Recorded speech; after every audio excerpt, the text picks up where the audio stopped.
everybody, to episode 16 of the Infernal Brotherhood of the Scruffy Looking Nerf Herders. You sound so down right now. It's that episode, man. Really? I did not like it at all. We're flip-flopping from last episode because I kind of enjoyed it. All right. Like I said, it's good. As long as one of us enjoys it. I mean, okay, I didn't hate it. Right. It's definitely not the worst. No, by far, definitely not the worst. But the new trooper just... One thing, okay, so before we even discuss the episode or anything, like, I will say one thing. They did get it right with first getting the costume on. When you see him walking through the halls and he's sitting there adjusting himself and shit because nobody's around, that is exactly what it's like to be in one of those costumes. The second you get in, you're like, all right, I'm good. You start walking and you're like, fuck, all right, nobody's looking right. Oh, God, oh, get that out of my ass. Move this over here. Oh, hey, that's my Tesla. I should probably poke that back in. Nice. Yeah. I had no idea. Yep, that's a little secret. I someday hope to learn these ancient secrets of uniforming, of costuming. Yes, you need to. God damn it. There's so much buried in this that I want to talk about. So let's start from the quick rundown. This is the episode, The New Trooper. The premise is, and this is all based around the MacGuffin of the children from Tehar. Mm-hmm. So they're fishing. A trooper spots them, demands their ID. They don't have it, so he tries to abduct them, pull them to ostensibly prison of some sort. They knock him out and then go reach for Kaz and the fireball crew, who then come and help them sort of hide the guy out as Kaz runs recon to see if they've actually released information about these two children at all yet, and in the process discovers a data pad that has more information about First Order positioning throughout the galaxy and why they actually need the Colossus Station as a refueling depot. Mm-hmm. That's the entire show. The MacGuffin in this particular episode are the children from Tehar, Kel and Isla. Yeah, I don't remember their names. The only reason why I know is because I'm looking at the databank. Fair enough. StarWars.com. I would not remember them either way. But the episode in of itself, just a quick overview here. I liked it because we finally saw the Fireball crew kind of working together instead of against each other. Yeah. And again, we're slowly seeing Kaz accomplishing things, which I think is interesting. I kind of dig that. Kinda. Like he's a doofus, straight up, no argument, but he is slowly coming out of his doofus shell to become a dweeb. And someday he will be a dweeb, and I will be happy upon that day. I don't know. It gets me because, like, I mean, yes, they're from different factions, trained differently, but you would imagine he would be able to get into the mindset of a trooper very fucking easily because at their core, they're both soldiers. Absolutely. And he just fucking acted like his typical dumb shit spy self. Like that's honestly, that's the part that I had the issue with, was he should have very easily been able to, like, once he gets rigid in that thing, just fall in line and follow the fucking flock. I never even considered that part of it. Yeah. That is so on point. Yeah, oh, my God. And he's also, it's not like he's green. Like, he's been in presumably for years. Oh, okay. And he's a pilot, for fuck's sake. Like, pilots, you don't just randomly become a pilot. Like, you fucking build up to that shit. You start from grunt, then you get in a cockpit. So that was, I mean, honestly, I was just overthinking this like a motherfucker. But that was my problem with it. That bothers me. And here's a reason why. As we were revealed in Rogue One, A Star Wars Story, the rebellion is much more strict than the Empire ever was. And to sort of project that out, the Resistance has to be much more strict than the First Order is. If you fuck up in the Resistance, it means your entire cover is blown everyone involved with you. If you fuck up as the Empire or the First Order, it's on you, and you just have to suffer for that. Mm-hmm. So that's why they have to be so much more severe. In the opening scene of Rogue One, a Star Wars story, a Resistance intel operator was murdered because he would not have been able to escape the situation that they were in. You have Kazuda acting like a total idiot child when he's supposed to be, ignore the spy thing that he was put into, he's supposed to be a straight up Resistance soldier, like a New Republic pilot, a soldier, ostensibly. And officers who are only allowed to be pilot in our modern world, or warrant officers for helicopter pilots, are the educated ones. They're not the grunts. The grunts are the infantry, the fucking idiots. Okay, you just totally turned my entire opinion around of this whole episode. I'm sorry. This pisses me off. Oh my gosh, I hadn't even considered that. I was just having fun with the situation.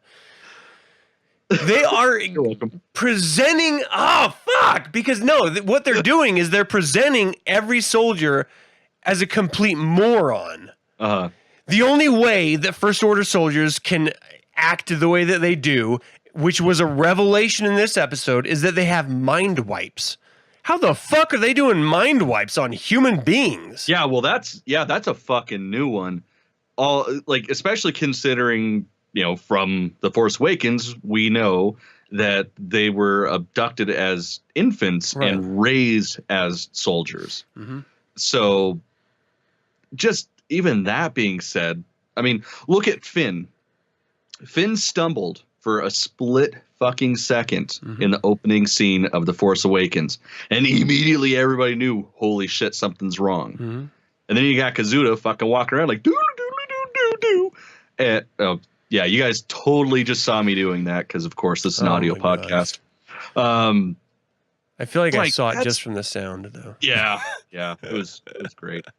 But it's just like that should have been the first fucking clue right there, that they should zap his ass, like stun him and take him to the brig and figure out what the fuck is going on. But even then, like the whole, it's the mental that they gave us a peek in a sort of flippant flying of the wrist way into the identity of a First Order soldier. They have mind control. Like, they can wipe your memories? Like, that was something exclusively for droids. Now they do that for humans? Like, with Finn in the First Order, Captain Phasma sent him to reconditioning, which, we see in modern-day North Korea and China, which is just convincing you through propaganda to act a certain way for your own best interest or self-interest, but it's certainly not, like, wiping your memories. Like, what the fuck is that? Maybe they were gonna do pull a young boy Alex on him. I don't know what that means. Clockwork Orange. Oh yeah. I'm sorry. Jeez, dude, it's been a while. But lots of Beethoven and eye restraints. Yes, such a lovely scene. Yeah, I don't know. I thought that was weird too. It's like, I mean, God damn it! I was really liking this unless too. They had, like, say, the implants that the clone soldiers had. Like, that doesn't make any sense. No, it doesn't.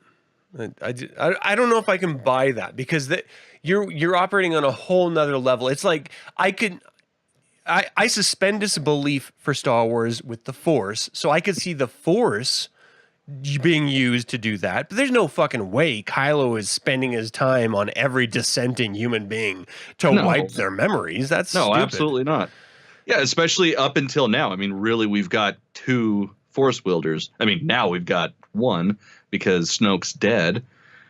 But this is the next thing that I thought was groundbreaking about not this particular episode, but then again, how they were used in this episode. It was revealed in the last episode, which was not the children from Tehar, but it was like a couple episodes afterward. We were harshing on the episode a lot, and I overlooked talking about this, but it was revealed that these two children were Force sensitives, which was why Kylo was sent to their fucking planet of Tehar to destroy everyone, because he's on a mission to destroy. We didn't talk about that? We didn't. We never even addressed it. How the fuck did we not talk about that? Because that was like a big thing. That was why he was there. I know. Holy shit. But we got in this harsh of just shitting on the series for obvious reasons, and we never even addressed it. And so now we have these kids who are literally using the Force to subdue this out-of-costume Storm First Order's trooper. Mm-hmm. And like, that's not... This is new territory here. You know what? That makes a lot more sense now. Like, I did not think about that because I completely fucking forgot about the kids being Force sensitive and, you know, how they were going to affect him and get him back, you know, to lay down on the bed. Yeah. It was just Force suggestion. So I'm like, this doesn't make any sense. How the fuck are they just like telling him, oh, hey, man, you should go lay down? But that makes perfect sense. Yeah. Fucking Jedi mind trick. Jogged my memory. I was like, oh my gosh, we never talked about it. And then by never talking about it means we don't talk about it now, but we have to talk about it because it not only places the importance on these two characters being here now, in, you know, we in this particular episode, we have to protect, even if no one else knows about it. It is imperative that we protect these two Force sensitives, but it also is a statement about the Star Wars universe as a whole in this sequel trilogy era, where the First Order, though it has never been explicitly stated outside of this cartoon, through Snoke and Kylo Ren are actively seeking out Force sensitive beings, presumably to kill, but maybe to take and mind wipe. And use them as, what, Knights of Ren? Future Sith soldiers? Like, what? Maybe they're starting new Inquisitors? Like, fuck? Is that not insanely exciting? Like, yeah. How can they tease this and then not pay it off in episode 9 coming up? Like, this... See, now we've completely flipped. From the opening. You're pissed. I'm excited. Like, this was actually not that bad of an episode now. we're delving into this shit. I think I would have seen it differently if I would have remembered that they were Force sensitive. It's an exciting idea. Yeah. Oh, gosh. Because what it promises about this galaxy is that they still care about the Force. Like, I understand The Last Jedi centered around the idea of the Force, but we didn't get into that wonderful Jedi on Jedi fighting, lightsabers crossing. Mm-hmm. You know, we got sort of a faux version of it, but it wasn't really the real thing. And this entire sequel trilogy has forsaken the entire idea of Sith, and even, you know, going so far as to say the Jedi need to die. And so what we loved about Star Wars for years has sort of been forsaken. And then this stupid cartoon comes along and it's promising a different view of what we've been presented, a slightly sidestep perspective of that. And that, to me, as a Star Wars fan, is incredibly exciting. Like, where are they going to go with this? The promises, the possibilities is thrilling. Oh, dude. And they're probably just going to shit on us. It sucks because you try to keep such low expectations. Yeah. Just, you know, try to be real about it. Yeah. But at the same time, you're just inside, you're like, God damn it. They got to blow me away with this one. They got to do it. This time they'll do it. This time. Yeah. Just like, Daddy won't hit me this time if I'm nice. Oh, it's terrible. Spoiler, he does. It's terrible. He hits you hard, too. He doesn't even hold back. Yeah, so I don't know. Like, what are you looking forward to at this point? I mean, we're, what, 5 episodes out of the end, or possibly? About 5 or 6. Well, I'm just excited that we're actually going to get a quote unquote, a real presence of the First Order, because now we know there's a full fucking garrison coming in. Not just like a platoon or whatever. So, I mean, we can see a fucking Star Destroyer at this point, or at least like another like big transport. Oh my gosh. If there was a Star Destroyer scene, I would die. That would be brilliant. Just hovering over the fucking Colossus. Oh, yeah. Well, I mean, that's it's got to happen. That would be so they amazing. have to do it. I would love to see that. Just in this episode, they had the TIE fighters screeching by in sound audio from left to right as the stormtroopers were walking around, and just hearing it was enough for me to get giddy.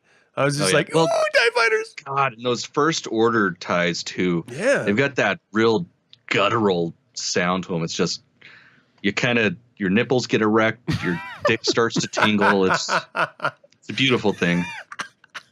Yeah. Oh gosh. Okay, so I'm mixed now because you tainted what I had enjoyed before, but I'm still kind of hopeful and excited. I like where this is going, and we ultimately know where it's going. But this is the first episode that set the stage for the Colossus not welcoming the First Order, but outright standing up against them, like the average Colossus resident. And so this is the beginning of the resistance on the Colossus. Yeah. And so next episode has to be them just outright stating and formulating, like, come with us. We are going to work together against this. What does that mean for Captain Doza? What does that mean for the Aces? Yeah, I mean, what does that mean for open aggression, knowing that there's a garrison coming? Yeah. Like, shit is about to hit the fan, and hard. Well, I mean, I think the biggest scene was when they straight up fucking kicked Doza out of his fucking office. Yeah. It's like, all right, well, shit's finally getting real. Like, that's a huge statement that I don't think was impressed upon enough by Doza's reaction. Like, he sort of argued a little bit, and then he just walked out. And what really should have happened was he had to be carried out because he would refuse to allow them to take his place. And so that's an interesting scene. Like, are they playing him down because he knows what's going to happen if he does fight too hard, and so he's trying to find another way, or is he just trying to placate them, or what? I think. Well, and I almost wonder too if they're like fucking trying to blackmail him because they know he's an ex-imp. Yeah, yeah. Why did you leave the Empire? You wouldn't understand even if I tried to explain it to you. Yeah, yeah. Interesting stuff. Okay, so I'm actually looking forward to this moving forward, and this is probably the first time that I could honestly say that. Yeah, I agree. Like, full-heartedly. Like, I want to know what's going to happen. I don't know if they're going to play with the idea of these Force-sensitive children anymore, but if we get Kylo Ren in this series, I will lose it. Yeah, that'd be like, the end of Rebels season 1 where fucking just all the Billy badasses show up. Yeah, Vader. Fuck. I mean, fuck. That would be brilliant, man. If he found out that these two kids escaped his grasp and they're on the Colossus, so he makes a scene. Oh my gosh. That'd be great. Right before they completely decimate the Hosnian system, right before he goes and seeks out his uncle's location on Jakku, right before shit hits the fan for the entire sequel trilogy. Oh, that would be so wonderful to know that there's these little secrets hiding behind everything. Oh yeah.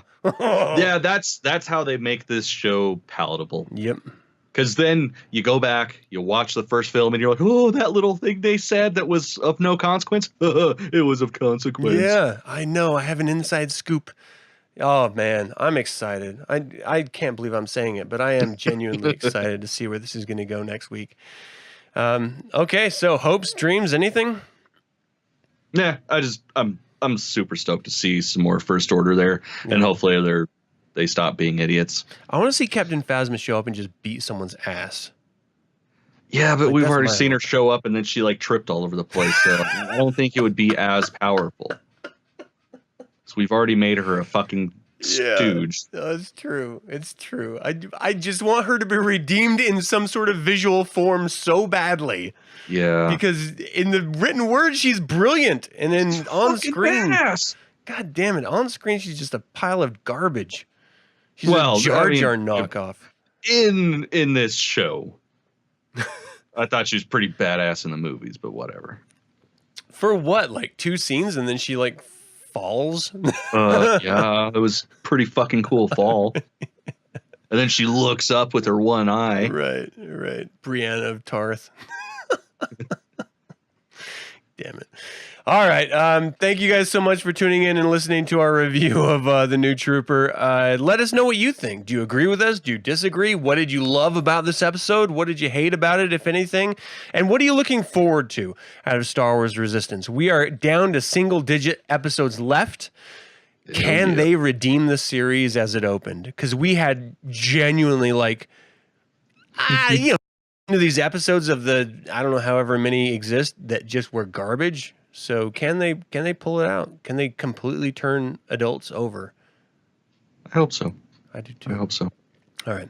Well, may the Force be with you all. Thank you so much for listening. Peace.